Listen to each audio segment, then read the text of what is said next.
Hey everybody, it's Lon.TV, and we're here today with the ASUS VivoBook E200H, and this is the successor to the ASUS X205, which was one of the most popular videos I've ever made on the channel. We've had almost 250,000 views on that review of that computer. This is the new ones. This is a $200 Windows laptop, an 11-inch display, 1366 by 768, powered by an Intel Cherry Trail chip. And I purchased this with my own funds for about $200 from Amazon.com. All the opinions you're about to hear are my own. Nobody is paying for this review. ASUS has not reviewed this before it has gone up, and all the opinions you're about to hear are my own. So let's take a look at the hardware, and then we'll get into how it all works. So again, we've got that 11-inch display on here. Glossy display like the X205 was. It's also not an IPS display. It's a TN display, but the viewing angles aren't too bad on it, actually. I do have the brightness turned up all the way. For a cheap panel, it's not a bad thing to look at. Good color balance on it pretty much overall. Lightweight also, about 2.2 pounds or 0.98 kilograms. Now this one comes with 2 gigabytes of RAM and 32 gigabytes of eMMC storage for that $200 price tag. There are versions apparently coming out soon that have 64 gigs and 128 gigs of storage, but only 2 gigabytes of RAM. None of this stuff is upgradable on here, so just bear that in mind if you are looking to do some upgrades on the device. It is powered by an Atom Cherry Trail chip, an X5Z8300, so a little bit faster in some areas than the last version of this computer, but as you're going to see, it's not much faster than some of the other competing laptops out there running with different chips, so it's not a huge upgrade, and it's actually running a little bit slower on some tests, as you'll see, than it should be with this processor on board. So we'll dive into that a little bit when we get into the performance. So on this side, you've got your power adapter that goes in here, micro SD card slot over here, HDMI output here, so you can plug in an external display, a USB 3.0 port on this side. On the other side, you have a USB 2.0 port and a headphone microphone jack there, and that's pretty much it. You've got some speakers on here. They're kind of tinny, not the best sounding speakers in the world, but it's good enough.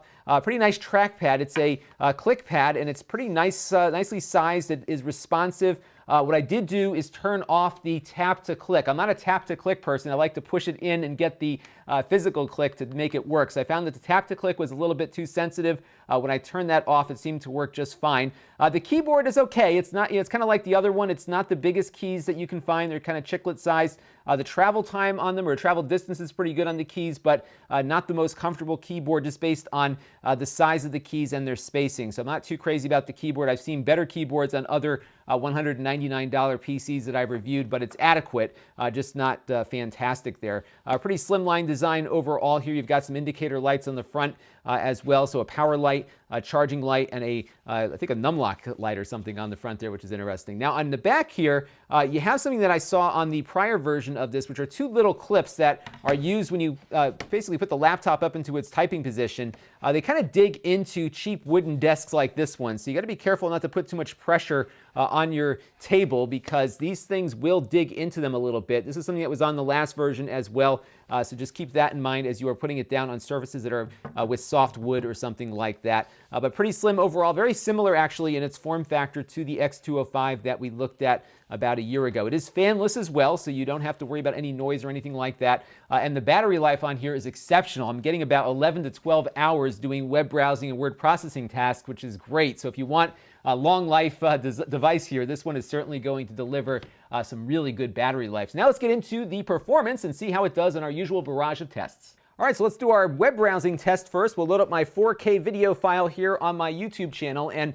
you will get 4K video playback on here provided you are using the Edge browser. I've done a video on this whole Edge versus Chrome thing, so you get a better sense as to what's going on here. But 4K video does play just fine on here. It will down convert it to whatever resolution this window is set at, but I'm not getting any drop frames, and it does seem to be performing pretty well on YouTube, so that is a good thing, and I would expect that actually from these Atom Cherry Trail processors. They're actually, they're not fast, but they do this kind of stuff really well. Other web browsing here seems to be doing just fine too. We are, of course, waiting for all the ads and pop-ups and everything to come up on the New York Times here, but it is a pretty good web browsing device. They did put wireless AC on this version, so you're getting the new faster wireless standard available on this device. It supports both both the 5 gigahertz and the 2.4 gigahertz band, so not too bad of a browsing device, but again, you just have to wait for all these ads to kind of spin up before you can start moving around on things. And I think this, again, unfortunately makes the case for ad blockers, because you get a much faster performance on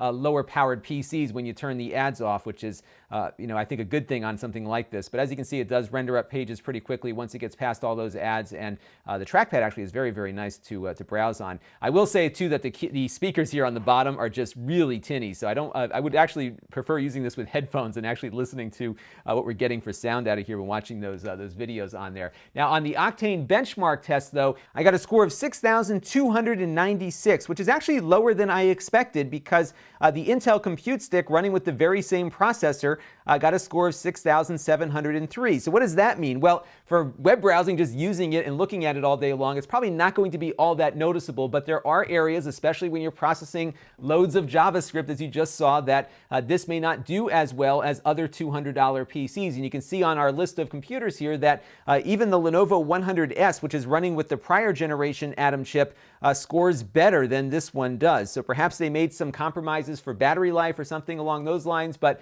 it's not going to perform all that much faster than some of the other $200 laptops that are out there. But when you're using it, it'll probably feel about the same. So let's take a look now at Microsoft Word and see how it will do at doing some work tasks. Now, a lot of people often ask me, are $200 PCs good for college work and university work? And I would say yes. I mean, this is a very involved Word template that I like to test on all of our computers. And as you can see, as I'm scrolling through it, it's rendering very quickly here. There really aren't any stumbling blocks here, not a lot of lag. I can take this image here and move things around and have the text reflow very quickly as I'm doing that. And again, this is really beyond what most people will likely do in Microsoft Word. So you can get a feel for how well it performs here. I think it's going to perform well for a lot of the basic Word and spreadsheet tasks that a lot of people will do on their laptops. So for this, I think it's working pretty well. And it does feel a little bit faster than the prior edition, as well as being pretty much on par with what we've seen on the current crop of $200 PCs. Well, let's take a look now at some games and see how fun it can be.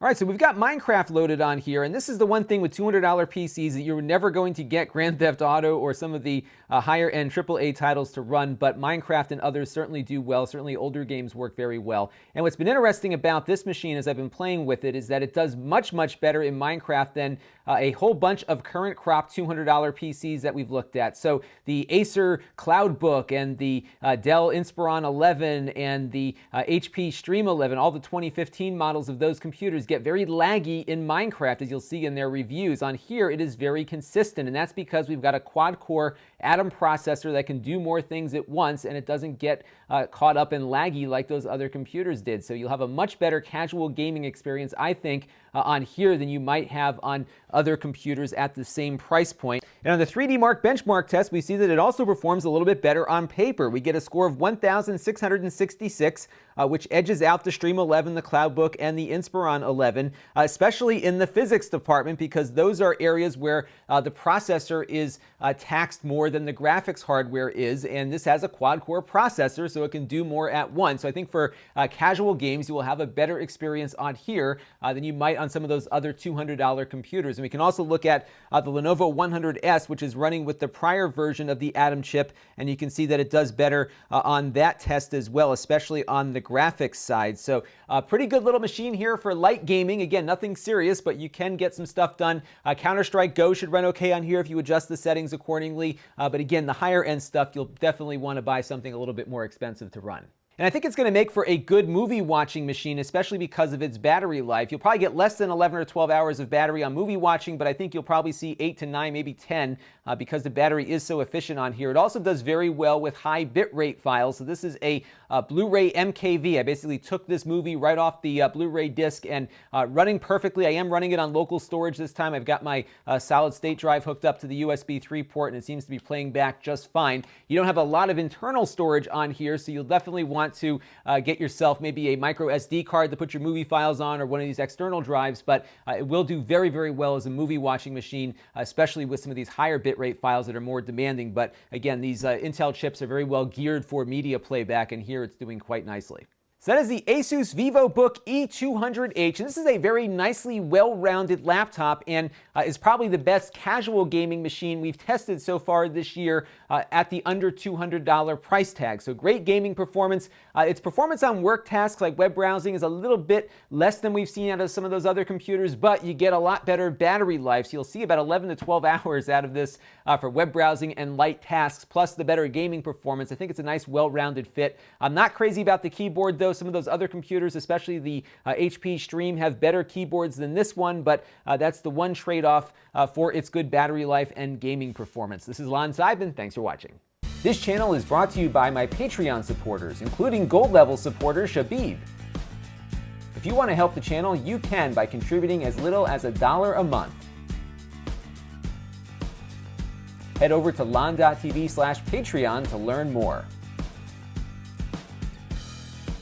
And don't forget to subscribe. Visit Lon.TV/S.